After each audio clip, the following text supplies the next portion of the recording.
Presentación, actividad 3, deudores comerciales, otras cuentas por cobrar y el inventario.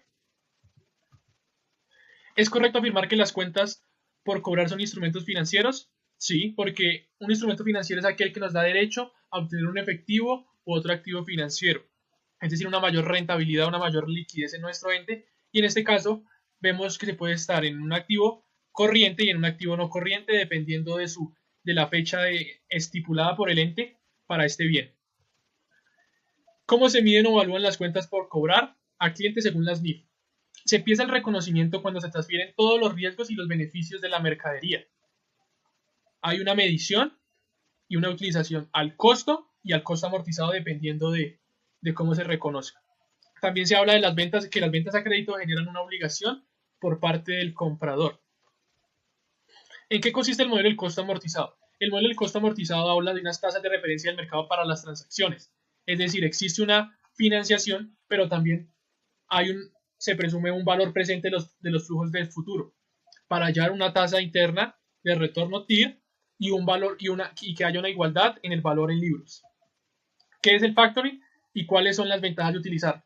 El factoring es cuando una entidad vende la cartera a otro ente llamado factor y es un instrumento de deuda. Una de las grandes ventajas es que el propósito específico es aumentar hay una mayor liquidez, una fuente de financiación mucho más rápida y reduce los costos por conceptos de cobranza. Esas son las principales características del factoring. ¿Cuáles son las otras cuentas por cobrar que forman parte del grupo de deudores comerciales y otras cuentas por cobrar? Primero vamos a hablar de que las cuentas por cobrar son derechos a favor de un ente económico y se habla de una clasificación entre activo corriente y activo no corriente. Asimismo, esas cuentas por cobrar podemos encontrar las cuentas a cobrar a directores, cuentas a cobrar a socios accionistas, cuentas a cobrar a trabajadores. ¿Qué conceptos deben tenerse en cuenta en la presentación y revelación de los estados financieros para los deudores comerciales y otras cuentas por cobrar? El estado de situación financiera nos permite desglosar y separar las notas de las cifras. En la revelación de los estados financieros y en la presentación de los estados financieros son estos dos aspectos. ¿Qué concepto debemos tener en cuenta para la presentación y revelación de los estados financieros para las cuentas comerciales y otras cuentas por cobrar? Sin lugar a dudas, los conceptos que tenemos que tener en cuenta en los instrumentos financieros son las cuentas por pagar, como por ejemplo los intereses, las políticas contables, el uso de factoring, entre otros. Adicional al precio de la compra de los inventarios mercancías, ¿qué otros rubros forman parte del precio de los inventarios? Entonces, en la empresa comercial tenemos la existencia de precio de costo, en la empresa manufacturera artículos terminados, activos biológicos, entidad agrícola y bienes inmuebles, las constructoras. ¿Cuál es la diferencia que tenemos entre el inventario permanente y el inventario periódico? Entonces, en el inventario periódico es el método de los inventarios en el cual llevamos nuestros informes financieros, es el conteo físico, cuando vamos allá a nuestra bodega, contamos, verificamos cada uno de nuestros elementos que tenemos y artículos en existencia. En el inventario permanente es donde tenemos la información fiable y precisa, eficaz, donde podemos tener al instante los valores del stock de los elementos y artículos que tenemos en este momento para la toma de decisiones en nuestra organización. Eso es un poco más completo que el inventario periódico. ¿Con cuál usaría yo? Yo me quedaría con el inventario permanente, ya que la información es más precisa, más concisa, más fiable, más precisa para cualquier toma de decisión en nuestra organización, en la precisión de los datos.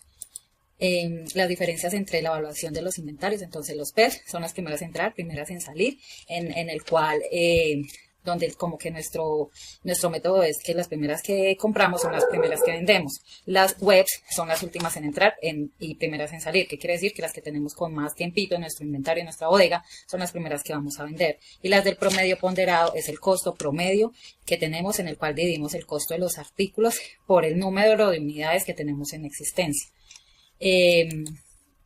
La diferencia entre el inventario físico y el inventario según libros pueden ser atribuidas a qué causa. Entonces tenemos dos causas. Una es a que pueden salirnos los faltantes o sobrantes. Cuando hacemos la comparación de estos dos, del inventario físico con el de libros, pues acá podemos encontrar varias circunstancias. Entre ellas podemos encontrar que el valor ya no es el mismo que con el que entramos al inventario, robos,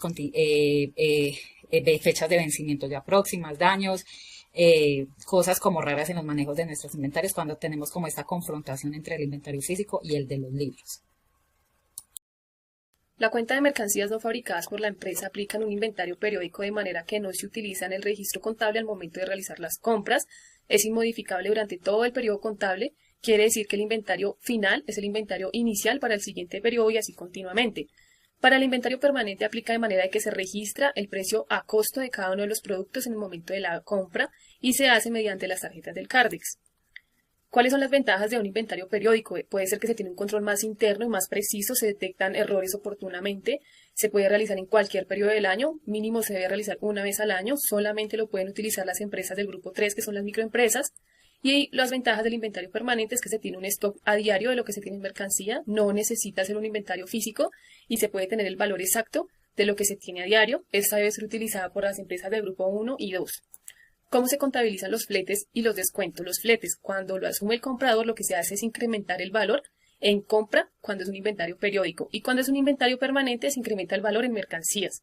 Cuando lo asume el proveedor, que esto no es usual, lo que se aplica es un gasto que se llama transportes, fletes y acarreos. En los descuentos no se contabilizan ni en las compras ni en las ventas. Esto se llama también descuentos por pronto pago.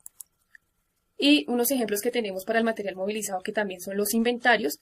Puede ser una constructora que tiene 5 apartamentos para la venta, una organización que posee 15 licencias para la venta y una entidad que tiene 400 unidades de sillas en producción. Estas sillas también van a ser para la venta, por lo tanto es un material movilizado y aquí está la clasificación de cada uno de ellos.